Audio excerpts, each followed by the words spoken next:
a car right around that same time, slowly rolling, seemingly unhelmed, slowly rolling in a circle at an intersection where this happened in a town called Biddeford, Maine.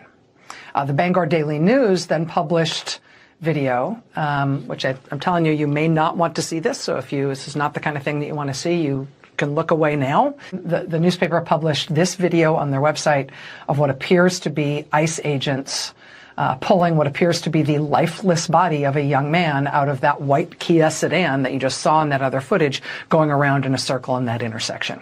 I should mention that as they pull this young man out of the vehicle, it appears that they kind of bounce his head on the ground a couple of times, and then they appear to handcuff what again appears to be his lifeless body. But the man in that footage is a 26-year-old man. He's identified by neighbors as Juan Sebastian Guerrero. He's described by people who know him in Maine as somebody who was 26 years old, fully legally employed, legally working in the United States. He had legal permission to be here and to work here. But this morning at 7:17 a.m., he was shot and killed by Trump's federal agents on the street.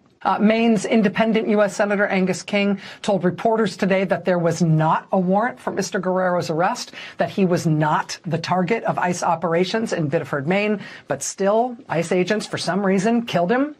Maine state authorities say the officer who killed him this morning is with ERO, the Enforcement and Removal Operations Division of ICE, and reportedly that agent has been put on leave pending an investigation into the shooting.